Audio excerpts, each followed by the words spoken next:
Good morning আমার প্রিয় শ্রোতা বন্ধুরা, আশা করি আপনারা সকলেই ভালো আছেন। আমি পামেলা, আমার চ্যানেল গল্পের ডালি বাই পামেলাতে আপনাদের সকলকে স্বাগত জানাচ্ছি। গতকাল থেকে আমি পড়ছি কর্নেল নীলাদ্রি সরকারের একটি রহস্য উপন্যাস, যার লেখক সৈয়দ মুস্তাফা সিরাজ। উপন্যাসটির নাম হচ্ছে স্বস্তিকা রহস্য। গল্পটি নিশ্চয়ই আপনাদের ভালো লাগছে। যদি ভালো লাগে তাহলে একটা প্লিজ লাইক দেবেন, এছাড়া শেয়ার কমেন্ট করবেন এবং সাবস্ক্রাইব করে আমার পাশে থাকবেন। তাছাড়া পাশে থাকা বেল আইকন অবশ্যই প্রেস করে রাখবেন, তাহলে আপনারা জানতে পারবেন আমি কখন কি আপলোড করছি। এছাড়া আমার চ্যানেল লিংক আপনারা তো জানেন ডেসক্রিপশন বক্সে দেওয়া থাকে, সেখানে অনেক ধরনের এবং অনেক রাইটারের গল্প উপন্যাস রয়েছে, আপনারা কাইন্ডলি সময় করে সেগুলো শুনবেন। এছাড়া এই গল্পটি যারা আজকে প্রথম শুনছেন তারা আগেরগুলো প্লিজ শুনবেন, শুনে তারপরে এটি শুনবেন, না হলে আপনারাই আবার আমাকে কমেন্ট করবেন যে আপনারা বুঝতে পারেননি। কাজে আগেরগুলো শুনে তারপরে এটি শুনলে আপনাদের বুঝতে অসুবিধা হবে না। তাছাড়া আমি আপনাদের সুবিধার্থে এবং অনুরোধ অনুযায়ী খুব ধীরে ধীরে পড়ার চেষ্টা করছি, যাতে সব বয়সী আমার শ্রোতা বন্ধুরা গল্পটি ভালোভাবে অনুধাবন করতে পারেন এবং গল্প পাঠের আনন্দ নিতে পারেন।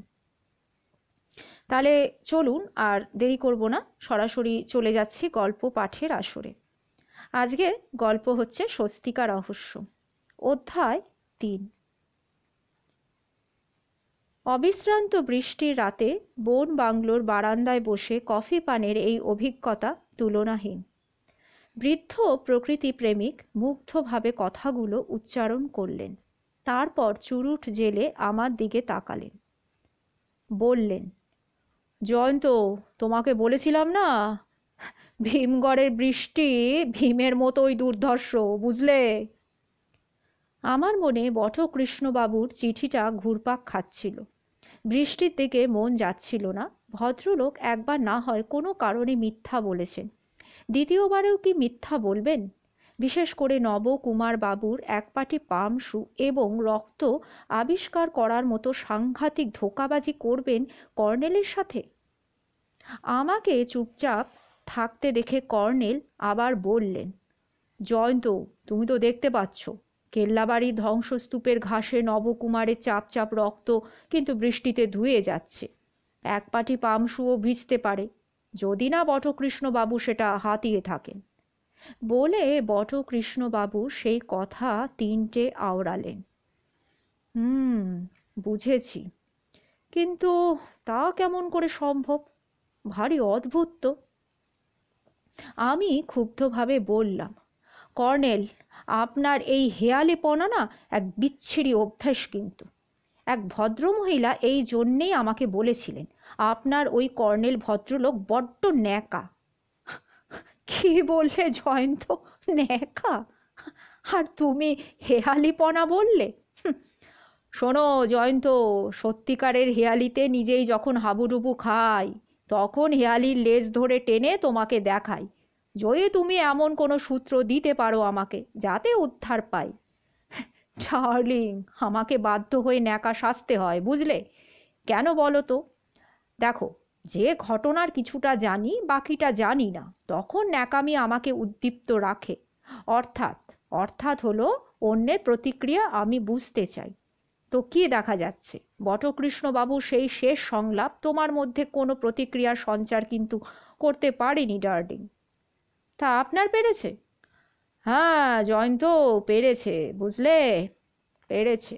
আর সেটাই হচ্ছে সমস্যা। কর্নেল চুরুটে ধোয়ার মধ্যে থেকে আবার বললেন, দেখো জয়ন্ত, প্রথমত বটকৃষ্ণবাবুর আচরণের কথাটাই তুমি ধরো। কেন উনি নিজেকে ভীমগড়ের পোস্টমাস্টার বলে পরিচয় দিলেন?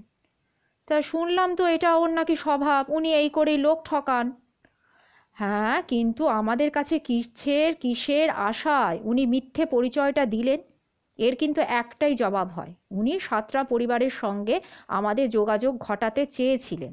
আমি রহস্যভেদী এবং তুমি আমার ছায়াসঙ্গী। উনি সত্যসেবক পত্রিকা পড়ে এটা কিন্তু জেনেছেন।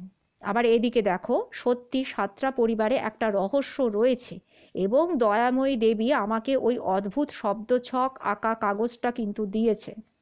এবার বটকৃষ্ণবাবু কিন্তু আমাকে কাগজ দেওয়ার কথাটা জানেন না, তবু উনি নিজেকে অনিলবাবু বলে পরিচয় দিয়েছিলেন স্টেশনে।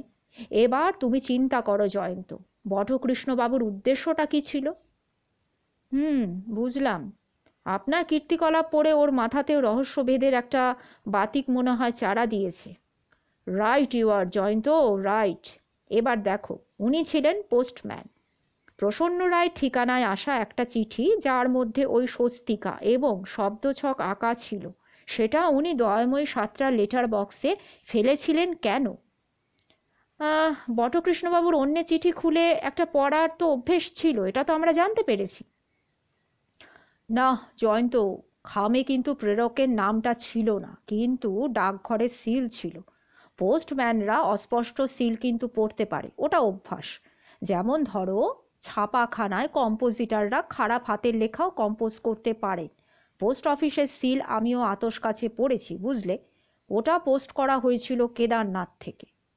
আমি নড়ে বসলাম, বললাম, মাই গুডনেস কর্নেল, তাহলে কি খামটা প্রসন্নবাবুর দাদা সেই সন্ন্যাসী?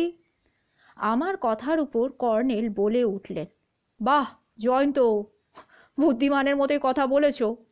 সংসার ত্যাগী প্রশান্ত রায় ওটা ভাইকে পাঠিয়েছিলেন, কিন্তু বটকৃষ্ণবাবুর ওই বদভ্যাসটাও তো সত্যি। শব্দছকটা ঠুকে নিয়ে কেল্লাবাড়ির তলায় গুপ্ত কোনো ভাস্কর্যের লোভ দেখিয়ে পাটোয়ারিজির কাছে অন্যের সংস্থান করে নিয়েছিলেন, এ বিষয়ে আমি নিশ্চিত। কারণ আজ সুন্দর সিং পাটোয়ারির বাড়িতে কিছু প্রত্ন ভাস্কর্যের আমি নকল দেখতে পেয়েছি। তাছাড়া উনি বড় ব্যবসায়ী। একটা সত্যিকারের প্রত্ন ভাস্কর্য হাতাতে যদি উনি পারেন, তাহলে বিদেশে বহু টাকায় উনি পাচার করতেও পারবেন। ক্লিয়ার? হ্যাঁ। আচ্ছা কর্নেল, এই যে প্রত্ন ভাস্কর্য, এগুলো আসছে কোথা থেকে?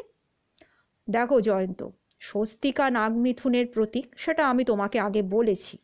গুপ্তযুগের মন্দিরে ওই প্রতীক সর্বত্র কিন্তু ব্যবহার করা হতো। বুঝলাম কর্নেল। কেল্লাবাড়িতে কোথাও গুপ্তযুগের কোনো প্রত্ন ভাস্কর্য গুপ্তধনের মতন লুকোনো রয়েছে কি, তাই তো? হ্যাঁ জয়ন্ত, আমার সেটাই মনে হচ্ছে। শব্দছকটা হয়তো সেটা খুঁজে বার করার একটা সূত্র হতে পারে। কিন্তু কর্নেল, বটকৃষ্ণবাবু কেমন করে ওই রহস্যটা টের পেলেন? না, এর উত্তর উনিই দিতে পারবেন। কর্নেল, আমার কিন্তু আরও একটা প্রশ্ন রয়েছে। উনি দয়াময়ী দেবীর লেটার বক্সে বা কেন সেটা ফেলেছিলেন? জয়ন্ত, এর উত্তর বটকৃষ্ণবাবুই দিতে পারবেন। দয়াময়ী দেবী বা প্রসন্নবাবুর ঠিকানা লেখা খামটা কেন খুলেছিলেন? কর্নেল হেসে বললেন, আহা জয়ন্ত, এটা বুঝলে না। প্রসন্নবাবু ওর স্বামীর শত্রু ছিলেন। জমি জায়গা নিয়ে মামলা, কাজেই দয়াময়ী দেবীর কৌতূহল স্বাভাবিক ছিল, বিশেষ করে ওই হেয়ালি আঁকা ব্যাপারটা। দেখো, তোমাকে তো আগেই আমি বলেছি যে ভবিষ্যতে কোনো কাজে লাগতে পারে ভেবে গোপন রেখে দিয়েছিলেন। তা দয়াময়ী আপনাকে মামলার কি অবস্থা এখন সেটা বলেননি কর্নেল? না জয়ন্ত, উনি সেটা জানেন না, কারণ ওর দেওর নবকুমার বাবু মামলার দায়িত্ব নিয়েছিলেন। তাছাড়া পারিবারিক কলহ বা শরিকি ঝামেলা তো এ সমস্ত ক্ষেত্রে থাকেই, তুমি জানো। একটু ভেবে নিয়ে আমি বললাম, বটকৃষ্ণবাবুর এই চিঠিটা কর্নেল আমাকে বেশ অস্বস্তিতে কিন্তু ফেলেছে। আমার ভয় হচ্ছে যে যদি সত্যি নবকুমার বাবু খুন হয়ে থাকেন। কর্নেল বললেন, না জয়ন্ত, ভেবে লাভ নেই, ডিনার সেরে নেওয়া যাক। বেচারা কৃপানাথ কিন্তু ঢুলছে। কেউ কোথাও রক্ত বা জুতো পড়ে থাকতে দেখে খবর দিল, এই রাতে বৃষ্টির মধ্যে আমি বাবা দৌড়াচ্ছি না। বাংলোর ছোট্ট ডাইনিং রুমে আমরা খেতে গেলাম। কৃপানাথ উৎকৃষ্ট রাঁধে, কিন্তু খেতে খেতে অন্যমনস্ক হয়ে পড়ছিলাম। একসময় আমি বললাম, আচ্ছা কর্নেল, বটকৃষ্ণবাবুর শেষ সংলাপটা নিয়ে আপনি এত কেন মাথা ঘামাচ্ছেন? কর্নেল মুরগির ঠ্যাং কামড়ে ধরে বললেন, দেখো জয়ন্ত, উনি তোমাকে মিথ্যা পরিচয় দিয়েছিলেন এবং তুমিও মিথ্যা খুন খারাপির কথা বলেছিলে তাকে, কিন্তু দেখা যাচ্ছে মিথ্যাগুলোর আড়ালে একটা কঠিন সত্য কিন্তু রয়েছে। উনি তোমার কথা শুনে খুব অবাক হয়েছিলেন, কি তাই তো? হ্যাঁ, ভীষণ অবাক হয়েছিলেন। তার মানে কি? তার মানে এটা দাঁড়াচ্ছে উনি জানতেন যে কাউকে খুনের চেষ্টা করা হতে পারে, কিন্তু ওর ধারণা ছিল যে তাকে খুন করা কিন্তু সম্ভব নয় এবং সেটা কোনোভাবেই সম্ভব নয়। যাই হোক, বটকৃষ্ণবাবুকে মুখোমুখি না পেলে কিছুই জানা যাবে না। খাওয়া শেষ করে আমরা ঘরে ফিরলাম। ততক্ষণে বৃষ্টি কমে এসেছে। কর্নেল ইজি চেয়ারে বসে চুরুট ধরালেন। সেই সময় হঠাৎ পিছনের খোলা জানলার নিচে ভিজে কাগজের একটা মোড়ক দেখতে পেলাম। সেটা তুলে নিয়ে দেখি এক পাটি পামসু। আমি চমকে উঠে বললাম, কর্নেল, কর্নেল দেখুন, এক পাটি জুতো, পামসু। কর্নেল একবার দেখে নিয়ে গম্ভীর মুখে বললেন, জয়ন্ত, রেখে দাও। জুতোটা যে বটকৃষ্ণবাবুই কখন চুপি চুপি এসে জানলা গলিয়ে ফেলে গিয়েছিলেন তাতে কোনো ভুল নেই। কিন্তু ভদ্রলোক কেন আর আমাদের মুখোমুখি হচ্ছেন না, এটাই অদ্ভুত। কর্নেল তেমনই নির্বিকার। শুয়ে শুয়ে দেখছিলাম, টেবিল বাতির আলোয় একটা গাবদা বই পড়ছেন। বাইরে বেড়াতে এলেও উনি বইপত্র সঙ্গে আনেন, নিশ্চয়ই প্রজাপতি, অর্কিড, পাখি কিংবা প্রকৃতি সংক্রান্ত বই ওটা। কখন ঘুমিয়ে পড়েছিলাম এবং সেই ঘুম ভাঙল কর্নেলের ডাকে। ঘরে দিনের আলো। আজ আকাশ মোটামুটি পরিষ্কার, বারান্দায় রোদ্দুর ঝলমল করছে। সুপ্রভাত ডার্লিং, বলে কর্নেল টেবিলের ওপর কিট ব্যাগ রাখলেন। লক্ষ্য করলাম অভ্যাস মতো প্রাতঃভ্রমণে বেরিয়েছিলেন। ক্যামেরা এবং বাইনোকুলার রেখে পা থেকে হান্টিং বুট খুললেন। রেইন জ্যাকেট তো রয়েছেই, টুপি এবং দাড়িতে মাকড়সার জাল, পাতার কুচি ইত্যাদি নৈসর্গিক আবর্জনা পরিষ্কার করতে ব্যস্ত হলেন। প্রায় 8টা বাজে। চুপচাপ বাথরুমে গেলাম। ফিরে এসে দেখলাম কর্নেল পোশাক বদলেছেন। কৃপানাথ টেবিলে কফির পট, পেয়ালা, কিছু স্ন্যাক্স রেখে গেছে। আমি বললাম, কি ব্যাপার কর্নেল, আপনি কি কেল্লাবাড়িতে গিয়েছিলেন নাকি? হ্যাঁ, যাওয়া উচিত, যাব। কিন্তু কর্নেল, আপনি বটকৃষ্ণবাবু চিঠিটাকে কেন গুরুত্ব দিচ্ছেন না? আহা জয়ন্ত, দিচ্ছি তো, তবে প্রথম গুরুত্ব ওটা রেখে যাওয়া এক পাটি জুতো। কর্নেল হেসে বললেন আবার, কিন্তু জয়ন্ত, মজার কথা কি জানো? এই এক পাটি জুতো বা পায়ের। ডান পায়ের জুতোটা বাংলোর নিচে ঝোপের মধ্যে আমি কুড়িয়ে পেয়েছি। সস্তা রাবারের পামশু একটা। নবকুমার বাবুর মতো ধনী ব্যবসায়ী পায়ে এমন জুতো শোভা পায় না। সেকেলে স্বভাবের হাড় কিপটে ব্যবসায়ীরা এমন সাদাসিধে জুতো পরতে পারেন, কিন্তু জয়ন্ত, জুতো জোড়া 6 নম্বরই, তার মানে খর্বকায় শীর্ণদেহী লোকের জুতো, এবং নতুন জুতো। কর্নেল টেবিলের তলায় রাখা জুতো জোড়া দেখিয়ে দিলেন। তা আপনি যত্ন করে সাজিয়ে রেখেছেন দেখছি। হ্যাঁ, বটকৃষ্ণবাবুকে ফেরত দেব, কারণ এই জুতো কলকাতা থেকে সদ্য কেনা। হাওড়া স্টেশনের প্ল্যাটফর্মে ওর পায়ে এই জুতো পরশু সন্ধ্যায় কিন্তু আমি দেখেছিলাম জয়ন্ত। আমি হেসে ফেলে আবার বললাম, কি ব্যাপার কর্নেল, আপনি এটাও লক্ষ্য করেছিলেন? কর্নেল কফিতে চুমুক দিয়ে বললেন, হ্যাঁ জয়ন্ত, কিন্তু দেখো, প্রশ্ন হলো যে বটকৃষ্ণবাবু এভাবে আমাকে কার সঙ্গে লড়িয়ে দিতে চাইছে। শুধু আমি বুঝতে পারছি যে এবার উনি কেল্লাবাড়ি ধ্বংসাবশেষের সঙ্গে আমার যোগাযোগ ঘটাতে তৎপর হয়েছে। দেখা যাক কি হয়। লোকটা ভারী অদ্ভুত কর্নেল। কর্নেল আমার মন্তব্যে কান দিলেন না, ঘড়ি দেখে বললেন, না, রহমত জিপ নিয়ে আসতে দেরি করছে কেন? তার 8টা নাগাদ তো এসে যাওয়ার কথা ছিল। উনি বারান্দায় গিয়ে বাইনোকুলারে সম্ভবত রহমতের ধাবমান জিপ খুঁজতে থাকলেন। আমি রাতের পোশাক বদলে নিলাম। রহমতের জিপ এলো প্রায় 8:45। সে সামরিক সেলাম ঠুকে উদ্বিগ্ন মুখে বলল, বেড়া খতরনাক কর্নেল সাহেব, সেজন্য আসতে দেরি হলো। কেল্লা বাড়ির খণ্ডারে একজন বাঙালি বাবু খুন হয়েছেন। পাটোয়ারি জি পুরানা গদিতে উনি কাজ করতেন। তো খুব ভিড় হয়েছে, পুলিশ বি এসে গেছে তো। কর্নেল কিছু বলার আগেই আমি প্রায় চেঁচিয়ে উঠে বললাম, কি ব্যাপার, তাহলে বটকৃষ্ণবাবু? রহমত বলল, জি সাব, ওই বাবু, লাশ পুলিশ তুলে নিয়ে চলে গেছে। কর্নেল চুপচাপ জিপের কাছে গেলেন, আমাকে উঠতে ইশারা করলেন। তারপর রহমত স্টিয়ারিংয়ে বসে বলল, কেল্লাবাড়ি? বাঙালি এলাকা ছাড়িয়ে সদর রাস্তা থেকে জিপ সংকীর্ণ এবড়ো খেবড়ো একটা রাস্তায় বাঁক নিল। এদিকটায় অসমতল মাটি ঘন জঙ্গলে ঢাকা। কিছু লোক সেই রাস্তায় ফিরে আসছিল। তারা আমাদের জিপ দেখে একবার থমকে দাঁড়ালো, উত্তেজিতভাবে কিছু বলাবলি করলো, তারপর চলে গেল। বুঝলাম তারা অত্যুৎসাহী প্রকৃতির লোক এবং অকুস্থল থেকে ফিরে আসছে। জিপ যেখানে থামলো সেখানে এই রাস্তা শেষ। সামনে গভীর গড়খাই জলে ভরা। একখানে বড় বড় পাথর পড়ে রয়েছে সেই গড়খাইয়ে। তার ওধারে পাথুরে পাঁচিল ভেঙে পড়েছে। ভিতরে উঁচু নিচু গাছ, ঝোপঝাড় এবং ধ্বংসস্তূপ।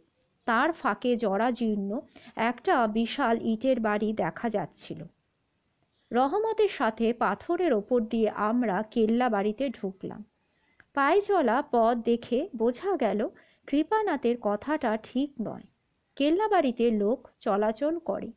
সম্ভবত গরিব লোকেরা জ্বালানি কাঠ, ফলমূল সংগ্রহের জন্য এবং পাখি বা ছোট জন্তু শিকারেও আসে। একটু পরে দুধারে দুটো পুকুর দেখা গেল, ঘন জলজ গাছে ঢাকা। দুটোতেই পাথরের ভাঙাচোরা ঘাট রয়েছে এবং ঘাটের দুদিকে বিধ্বস্ত কোনো ভাস্কর্যের চিহ্নও রয়েছে। মধ্যিখানে পাথরের ইটে বাঁধানো পথ। সেই পথের অবস্থা শোচনীয়। ফাটলে ঘাস আর ঝোপ গজিয়েছে। পথের দুধারে প্রাচীন পাম গাছের সারি ঢাকা পড়েছে বিশাল সব গাছের তলায়। প্রকাণ্ড লতা ঝুলছে। ইটের বাড়িটা মুখ থুবড়ে পড়েছে। দরজা জানলার কাঠ লুট হয়ে গেছে কবে। বাড়ির সামনে প্রশস্ত সোপানের চিহ্ন টিকে রয়েছে। রহমত সেই সোপানের কাছে গিয়ে বলল, সাব, এখানে লাশ পড়েছিল। এই দেখুন কর্নেল সাব, এ কোনো রক্তের দাগ দেখা যাচ্ছে।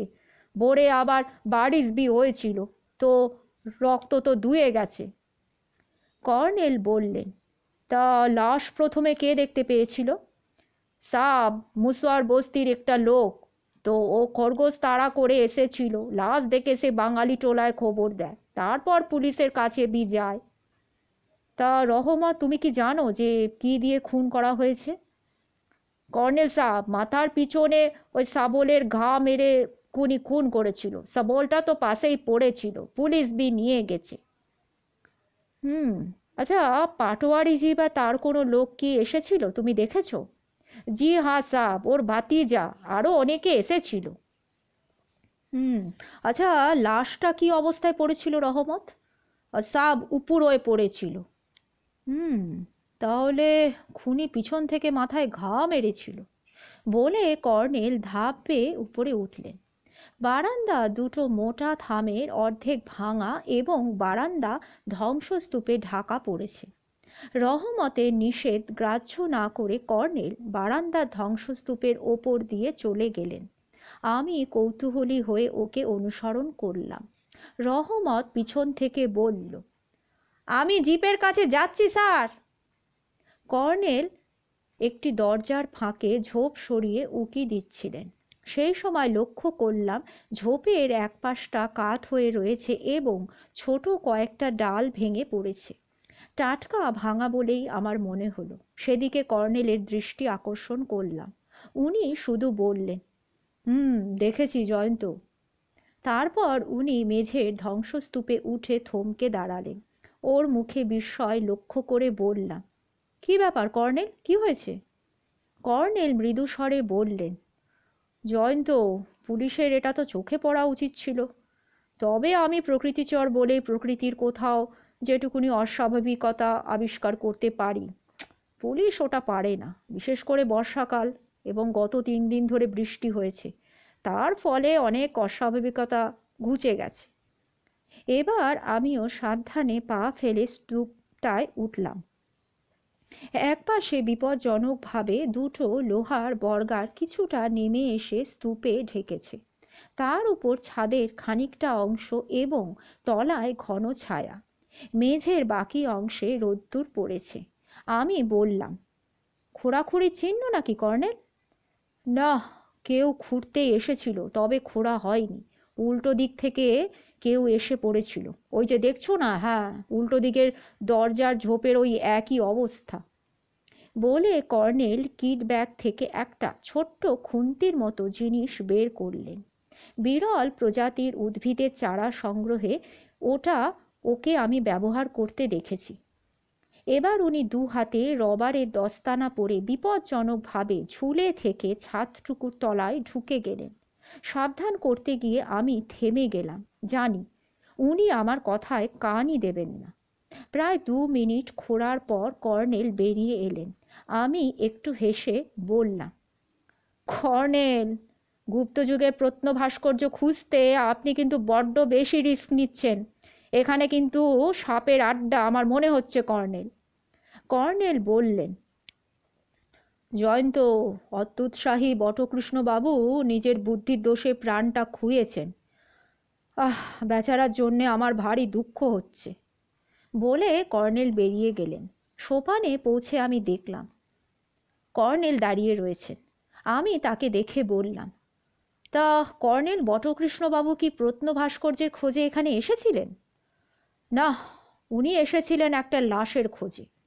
আমি চমকে উঠে বললাম, আপনি কি বলছেন কর্নেল? লাশের খোঁজে? তার মানে? মানে জয়ন্ত, একটা লাশের খোঁজে এসে বেচারা নিজেই লাশ হয়ে গেছেন। কার লাশ কর্নেল? নবকুমার বাবুর বলে ধরে নেওয়া যায়, কারণ চিঠিতে বটকৃষ্ণবাবু আমাদের কথা জানিয়েছিলেন। পাছে আমি ওর কথা গ্রাহ্য না করি, তাই নিজের জুতো ফেলে দিয়ে এসেছিলেন বাংলোয়। তারপরও উনি যখন দেখলেন যে আমি গ্রাহ্য করছি না, তখন ভোরবেলায় উনি নিজেই ওই পুঁতে রাখা লাশ খুঁড়ে বের করতে এসেছিলেন। সেই সময় আততায়ী ওকে অনুসরণ করে এসেছিল। তারপর ও শাবল কেড়ে নিয়ে ওকেই লাশ বানিয়ে গেছে। আপনি এমনভাবে বলছেন যেন আপনি সমস্ত কিছু নিজের চোখে দেখেছেন কর্নেল। আহা জয়ন্ত, ওই যে চিহ্নগুলো, সেগুলো তো এক একটি তথ্য নাকি? তথ্যগুলো থেকে আমার কাছে এই সমস্ত ঘটনা এসে দাঁড়াচ্ছে। তা কার পুঁতে রাখা লাশ খুঁড়ে বের করতে গেলেন বটকৃষ্ণবাবু, এবং কেন গেলেন? জয়ন্ত, দেখো, লাশের খবর হলে আমি গিয়ে পড়বো সেটা উনি জানতেন। বলে কর্নেল হাঁটতে লাগলেন। তারপর আবার বললেন, আমার ভুলে নয়, নিজের ভুল এবং হঠকারিতায় বটকৃষ্ণবাবু মারা পড়লেন। ওর একটু ধৈর্য ধরাটা কিন্তু উচিত ছিল। বড্ড অদ্ভুত চরিত্রের লোক ছিলেন এই বটকৃষ্ণগুই। কিংবা কিংবা কিংবা ওর মনে কোনো অভিসন্ধি ছিল, বুঝলে? এমনও হতে পারে যে আমার হাত দিয়ে হুঁকো খেতে চেয়েছিলেন। কি কি বলছেন কর্নেল? হুঁকো খেতে? সেটা আবার কি? কর্নেল বিষণ্ণভাবে হেসে বললেন, জয়ন্ত, পুরনো বাংলা প্রবচন রয়েছে, পরের হাতে হুঁকো খাওয়া। তাহলে বলুন যে গুপ্তযুগের সেই প্রত্নভাস্কর্য উদ্ধারের সূত্র আপনার সাহায্যে? কর্নেল থমকে দাঁড়ালেন। আমি চুপ করলাম। উনি পাথুরে পথটা দুধারে পুকুর দুটি দেখতে লাগলেন। একটু পরে বললেন, আশ্চর্য তো, আমাদের বাঁদিকে পুকুরটা উঁচুতে এবং ডান দিকেরটা নিচুতে। বলে আবার হাঁটতে শুরু করলেন। না জয়ন্ত, এখনই থানায় যেতে হবে, দেরি করাটা মোটেই ঠিক হচ্ছে না। কিন্তু কর্নেল, এই নিরিবিলি জায়গায় তার আগেই যদি নবকুমার বাবুর লাশ খুনি সরিয়ে ফেলে? না জয়ন্ত, দিনে দুপুরে সেটা পারবে না। ওদিকে মুসহর বস্তি আছে ওই নদীর ধারে। তাছাড়া কৌতূহলী লোকেরা ঘটনাস্থল দেখতে আসতে পারে, তাদের চোখেও পড়বে। বলে কর্নেল আঙ্গুল তুলে দেখিয়ে বললেন, হ্যাঁ, ওই যে দেখো, ওই দেখো, একদল লোক আবার আসছে। খবর ছড়িয়ে পড়ছে ক্রমশ। নানা বয়সী একদল লোক কর্নেলের দিকে কেমন চোখে তাকাতে তাকাতে পাশ কাটিয়ে গেল। পাদ্রী বাবা ভাবল কিনা কে জানে। রহমত জিপের কাছে অপেক্ষা করছিল। গড়খাই পেরিয়ে গিয়ে আমরা জিপে চললাম। কর্নেল বললেন, রহমত, একটা কাজ করো তো, এবার একটু পুলিশ স্টেশন চলো। পুলিশ স্টেশন নিউ টাউনশিপ এলাকায় পৌঁছতে 9:30 বেজে গেল। কর্নেল বললেন, তোমার মুখ দেখে বুঝতে পারছি খুব খিদে পেয়েছে। জয়ন্ত, তুমি বসে থাকো, আমি এখনই আসছি। বলে কর্নেল নেমে গেলেন। গেটে সেন্ট্রি দাঁড়িয়ে ছিল। কর্নেল তার পাশ কাটিয়ে ভেতরে ঢুকে গেলেন। রহমত দুঃখিত মুখে বলল, সাব আজকাল খুন খারাপি লেগেই রয়েছে, কেউ আইন কানুন কিচ্ছু মানছে না। পুলিশ কিছু করবে আপনি ভাবছেন? কুচু করবে না পুলিশ। তবে স্যার, ওই বাবু পাটোয়ারিজির গদিতে কাজ করতেন, দেখা যাক ওরা পুলিশকে চাপ দিয়ে কিছু করাতে পারেন কিনা। সুন্দরজি বহুত বড়া আদমি হ্যাঁ, মিনিস্টার এমএলএর সঙ্গে ওর চেনা জানা রয়েছে, কিন্তু ওই বাবুজিরও দোষ আছে স্যার। তাই নাকি? কি দোষ? জেল কাটার লোক ছিল স্যার, পোস্ট অফিসের পিয়ন ছিলেন, তারপর চাকরি থেকে বরখাস্ত হয়েছিলেন। লোককে ঠকিয়ে উনি পয়সা কামাতেন। তো আমি বুঝতে পারছি না উনি খণ্ডারে কেন গেলেন, আর ওই শাবলটাই বা ওখানে কে নিয়ে গেল। রহমত মুখে রহস্য ফুটিয়ে আবার বলল, সাব শুনেছি কেল্লা বাড়িতে খাজানা পোতা ছিল, থাকতেই পারে পুরনো আমলের রাজবাড়ি আছে। কলকাতার বাঙালি জমিদার বাবুরা কোন আমলে খরিদ করেছিলেন। আমি তো বছর 3 আগে এখানে বদলি হয়ে এসেছি, কত গল্প শুনি এখানকার। রহমত গল্প শোনাতে থাকলো, সব আজগুবি গল্প। তারপর কর্নেল ফিরে এসে বললেন, রহমত সোজা ফরেস্ট বাংলো চলো। তারপর আমার দিকে ঘুরে আস্তে আস্তে বললেন, একটা লাশ পোতা আছে আমি পুলিশকে বলেছি, তবে কার লাশ সেটা বলিনি, কারণ যদি ধরো অন্য কারো লাশ হয়। অধ্যায় 4। কৃপানাথ ব্রেকফাস্ট রেডি করে রেখেছিল। বারান্দায় বসে ব্রেকফাস্টের সময় ঝিরঝিরিয়ে বৃষ্টি এলো। রহমত কৃপানাথের সঙ্গে একটু তফাতে দাঁড়িয়ে চাপা গলায় বটকৃষ্ণবাবুর খুন খারাপি নিয়ে আলোচনা করছিল। আমি বললাম, তা কর্নেল, পুলিশ আপনাকে পাত্তা দিল? কর্নেল বললেন, জয়ন্ত, তুমি তো বরাবর দেখে আসছো, সমস্ত ক্ষেত্রে কলকাতা থেকে থ্রু প্রপার চ্যানেলে আমি যোগাযোগের ব্যবস্থা করে রাখি। এসপি ভীমগড় থানাকে রেডিও মেসেজে আমি কথাটা আগেই জানিয়ে রেখেছিলাম, তবে আমি কোথায় উঠবো সেটা অবশ্য আমি বলিনি। যাই হোক, এসপি ভদ্রলোক বেশ রসিক, বুঝলে। থানাকে জানিয়েছিলেন অসময় কলকাতা থেকে এক সান্তা ক্লজ আসছেন, তার সঙ্গে সহযোগিতা করতে হবে। থানার অফিসাররা অবশ্য বুঝতে পারেননি যে কেন কোনো সান্তা ক্লজ বুড়ো এই বর্ষায় এখানে আসছে আর তাকে কিভাবে সহযোগিতা করতে হবে। এখন তারা আমাকে চর্মচক্ষে দেখে এবং এই হত্যাকাণ্ড ঘটে যাওয়ার ফলে আমার সেবায় তৎপর হয়ে উঠলেন। না, আমি দয়াময় সাতটার নাম অবশ্য করিনি জয়ন্ত, কিংবা স্বস্তিকা আঁকা শব্দছকের কথাও ওদের আমি জানাইনি।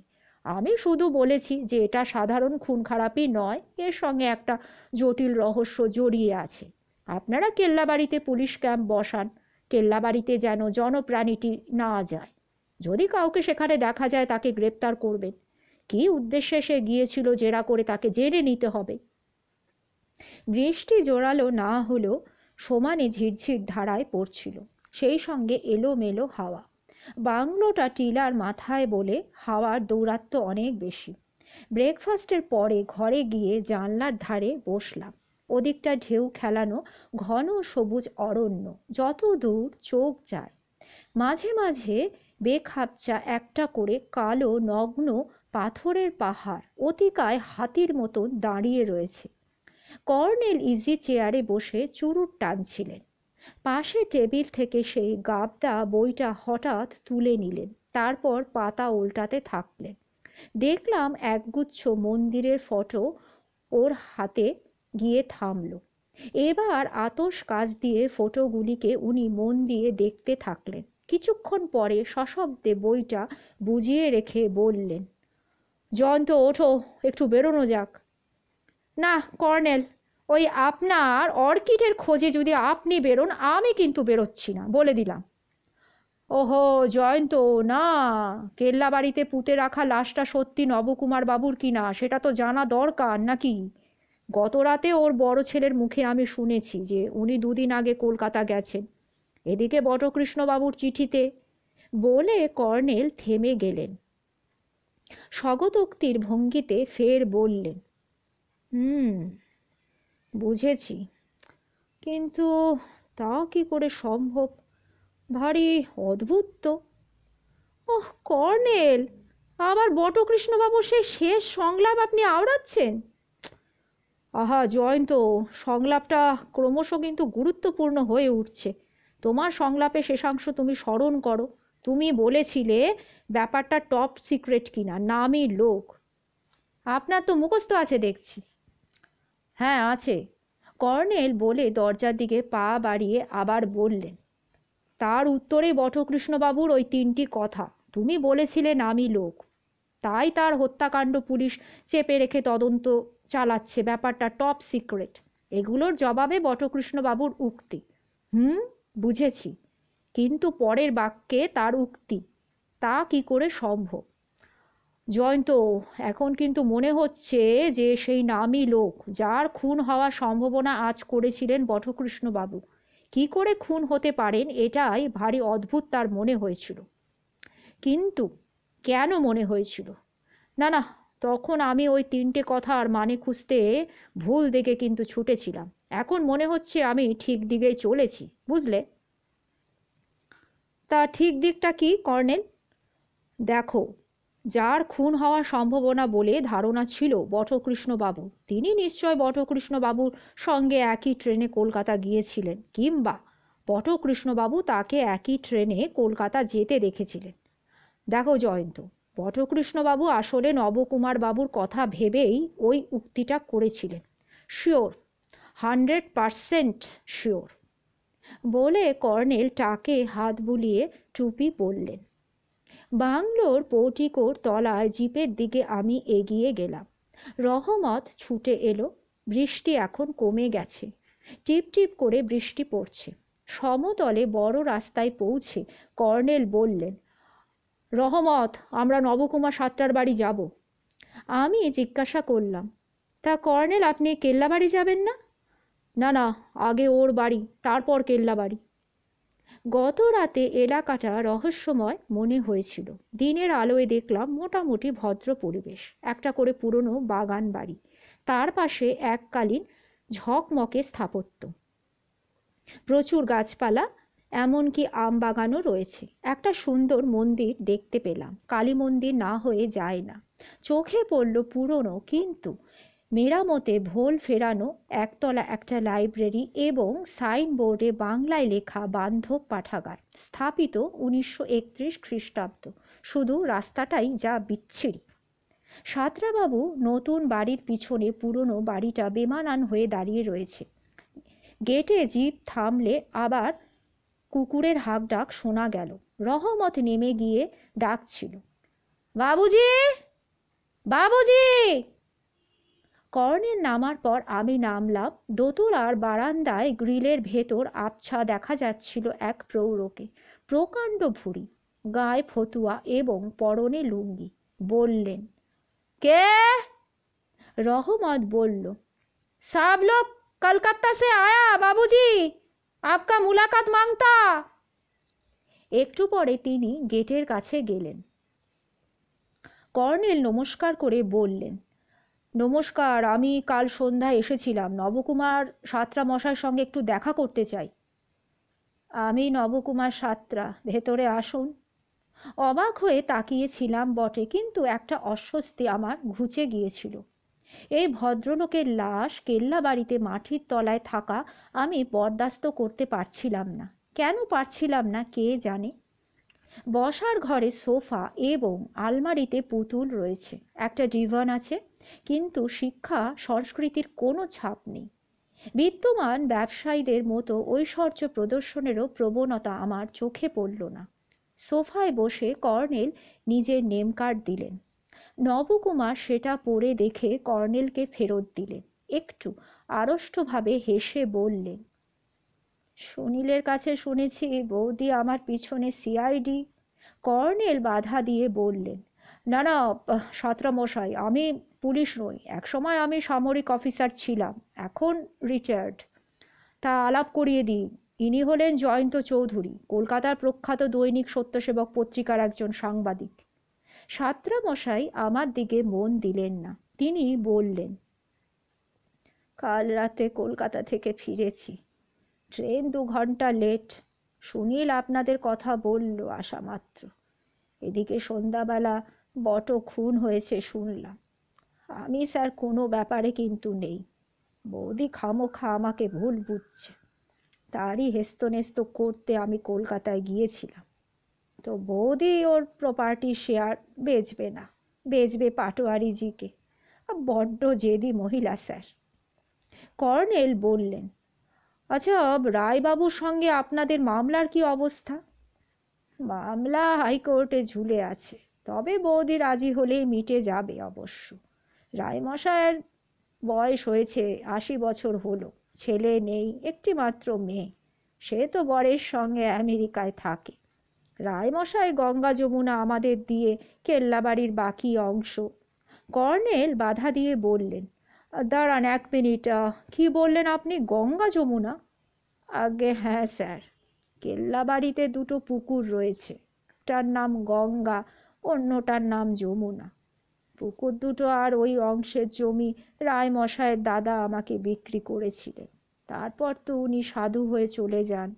তখন রায়মশাই মামলা ঠুকে দিলেন, এজমালি সম্পত্তি, বুঝতেই পারছেন। দাদা ভাইকে না জানিয়ে তো বেচতে পারে না।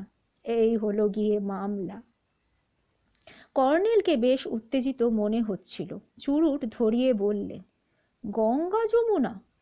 আজ্ঞে হ্যাঁ স্যার, শুনেছি ওর ঠাকুরদা নাকি দুটো পুকুর খুঁড়ে একটাতে গঙ্গার জল, অন্যটাতে যমুনার জল এনে ভরেছিলেন।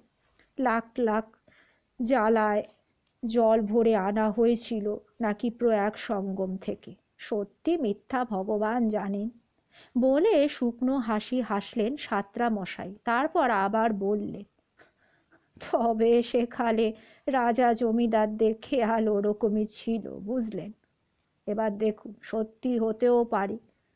আমি শুনেছি পুকুর দুটোর মধ্যিখানে মাটির তলায় সুড়ঙ্গ রয়েছে। যমুনার জল খরায় কমে গেলে গঙ্গার জল সুড়ঙ্গ দিয়ে যমুনায় ঢোকে। আমি স্যার অত কিছু দেখার সময় পাইনি কখনো, লোকের মুখে যেটা শুনেছি সেটাই বলছি। আচ্ছা, আপনারা গঙ্গা যমুনা কেন কিনেছিলেন? আসলে দাদার খেয়াল, কি বলবো স্যার। দাদা মাছ চাষ করার জন্য কিনতে চেয়েছিল, তা দাদার ইচ্ছে আমার ইচ্ছে। বলে সাঁতরামশাই হাঁক দিলেন, বেচু, বেচু, এদের একটু চা ফা দিয়ে যা বাবা। কর্নেল বললেন, না না সাঁতরামশাই, আমরা চা খাই না। আচ্ছা, এবার একটা কথা একটু জানতে চাই যে বটকৃষ্ণ বাবুর সঙ্গে আপনি কি একই ট্রেনে কলকাতা গিয়েছিলেন? বটর সঙ্গে? আমি? কি বলছেন স্যার? আমার কি মাথা খারাপ হয়েছে নাকি? বট ছিল বৌদির চর, তার ওপর মিথ্যে করে বৌদির নামে আমাকে লাগাতে আসতো, আবার আমার নামে বৌদির কাছে গিয়ে বৌদির কান ভারী করত। সাঁতরামশাই খাপ্পা হয়ে উঠলেন। তারপর আবার বলতে লাগলেন, আপনি জানেন না স্যার, ওই বটও রায়বাবুকে আমাদের নামে একইভাবে মিথ্যে মিথ্যে কী সব বলে আসতো। বরাবর ওই বটর ওই স্বভাব ছিল। আমার ছোট ছেলে অনিল পোস্টমাস্টার, ওকে জিজ্ঞাসা করলেই। কর্নেল বাধা দিয়ে বললেন, হ্যাঁ আমি করেছি। ও হ্যাঁ হ্যাঁ, সুনীল অবশ্য বলছিল আপনারা আগে অনিলের কাছেই গিয়েছিলেন। সাঁতরামশাই কাচু মাচু মুখে আবার হেসে চাপা স্বরে ফের বললেন, দয়া করে একটু খুলে বলুন না স্যার, কি ব্যাপার। আপনাদের সেবা যত্নের জন্য যতটা করা দরকার আমি করব। কর্নেল প্রায় হেসে বললেন, কি কি বলছেন সেবা যত্ন? না না সাঁতরামশাই, এই যে আপনি সরল মনে কথা বলছেন, এটাই আমার কাছে যথেষ্ট সেবা যত্ন, আর কিছুর দরকার নেই।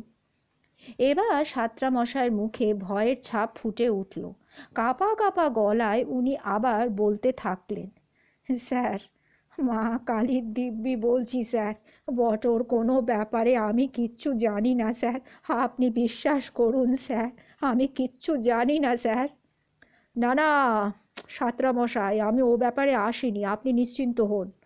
বলে কর্নেল একটু পরে আবার বললেন, আসলে আপনার ছোট ছেলে অনিলবাবু দুঃখ করে বলছিলেন যে বাবা আমাকে মিথ্যে মিথ্যে ভুল বোঝেন। সাঁতরামশাই আবার নিমেষে খাপ্পা হয়ে উঠলেন, বললেন, কি মিথ্যে মিথ্যে?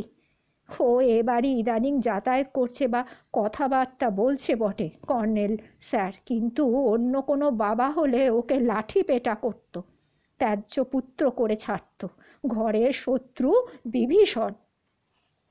আমার মনে পড়ল গতকাল সন্ধ্যায় সুনীল বাবুও ঠিক এই কথাটাই বলেছিলেন ছোট ভাই সম্পর্কে। তাই আমি প্রশ্নটা করে ফেললাম, তা সাঁতরামশাই, অনিলবাবু কেন ঘরের শত্রু বিভীষণ হলেন? কর্নেল দ্রুত বললেন, জয়ন্ত, ও সমস্ত পারিবারিক ব্যাপার, ওদের সমস্ত পরিবারেই এটা থাকে।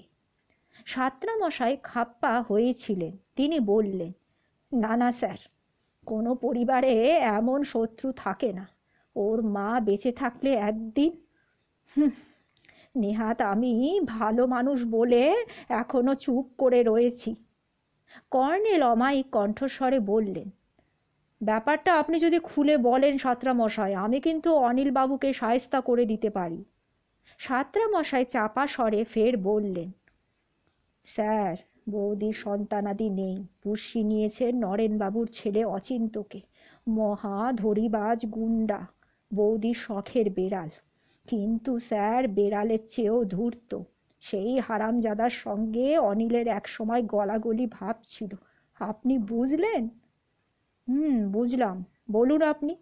ওই বদমাইশটি, ওই গাধা, মানে ওই অনিলকে দিয়ে আমার সিন্দুক থেকে একটা দলিল, রেকর্ড, পর্চা, নকশার ফাইল সমস্ত হাতিয়ে বৌদিকে দিয়েছিল। ফার্স্ট সেটেলমেন্টের রেকর্ড, নকশা স্যার, সব বাবা বাবা আমার জিম্মায় রেখেছিলেন। কারণ আমার দাদা ছিল মন ভোলা ধরনের লোক, খামখেয়ালি যাকে বলে। তারপর? তারপর আর কি স্যার, যেমনই সন্দেহ হলো অনিলকে আমি পৃথগান্য করে দিলাম। নাও এবার ঠেলা বোঝো। হারামজাদা এমনই গোয়ার, এখনো বলে, বেশ করেছি, কিন্তু কি করব বলুন? নিজের ছেলে, ঘরের শত্রু বিভীষণ হলেও ওর মায়ের মুখ চেয়ে ক্ষমা ঘেন্না করে দিতে হয় স্যার। আপনি ওকে একটু শায়েস্তা করে দিন তো, আপনার সেবা যত্নের কোনো ত্রুটি হবে না। কর্নেল উঠে দাঁড়িয়ে বললেন, আচ্ছা সাঁতরামশাই, আমরা এবার আসি। সাঁতরামশাই গেট পর্যন্ত বিদায় দিতে এলেন, তারপর আবার চাপা স্বরে সেবা যত্নের কথা তুললেন। আমি বুঝলাম কথাটার মানে হলো ঘুষ।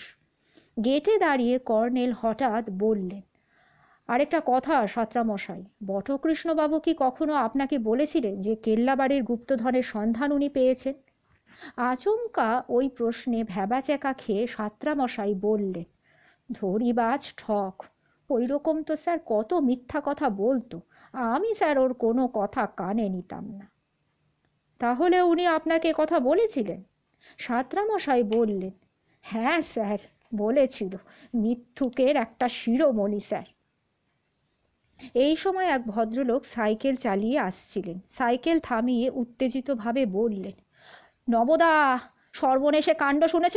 কেল্লাবাড়িতে পুলিশ আবার একটা ডেড বডি পেয়েছে, মাটির তলায় পোতা ছিল। কার বডি তুমি জানো? তোমার বৌদির, পুষ্যি, ওই যে অচিন্তর বডি। বাপস, আমার তো মাথা বনবন করে ঘুরছে। দুটো ডেড বডি পাওয়া গেল। কেল্লাবাড়ির গড় খাইয়ের সামনে পৌঁছনো পর্যন্ত আমি বিস্ময়ে হতবাক ছিলাম। কর্নেল নির্বিকার মুখে বসেছিলেন। সবে অ্যাম্বুলেন্সে লাশ ঢোকানো হয়েছিল। কর্নেলকে দেখে একজন পুলিশ অফিসার এগিয়ে এলেন, বললেন, স্থানীয় লোকেরা লাশটা শনাক্ত করেছে কর্নেল সরকার। এখানে একসময় থাকতো সে, অচিন্ত দাস নাম, ডাকনাম ছিল বাচ্চু। গুন্ডা প্রকৃতির যুবক। পরে সাঁতরা ফ্যামিলির এক মহিলা ওকে পোষ্যপুত্র নিয়েছিলেন। তার সঙ্গে সে কলকাতা চলে গিয়েছিল। মাঝে মধ্যে ওর সঙ্গে এখানে আসতো অবশ্য। কর্নেল আস্তে আস্তে বললেন, হ্যাঁ আমি জানি। তা বডি কি অবস্থায় ছিল, মানে পচন কি ধরেছিল? হ্যাঁ স্যার, জায়গায় জায়গায় চামড়া খসে গেছে, কালো হয়ে গেছে। আমার ধারণা অন্তত 72 ঘন্টা আগে তো খুন হয়েছে, ওই একই পদ্ধতিতে খুন। মাথার পিছনে শক্ত কিছু দিয়ে আঘাত করেছিল খুনি, খুলি ফাঁক হয়ে গেছে। আচ্ছা, মিসেস দয়াময়ী সাঁতরাকে তো খবর দেওয়া দরকার। তা উনি কি কলকাতায় রয়েছেন? কর্নেল জিজ্ঞাসা করলেন।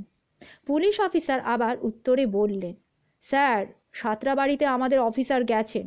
এখান থেকে হাঁটা পথে শর্টকাট করা যায়। কর্নেল পকেট থেকে একটা নোট বই বের করে বললেন, আপনি বরং থানায় গিয়ে এই নাম্বারে কলকাতায় ট্রাঙ্ক কল করুন মিস্টার পান্ডে। মিসেস সাঁতরাকে আমাদের কিন্তু খুবই দরকার। ট্রাঙ্ক কলে খবর পেলেই উনি ছুটে আসবেন।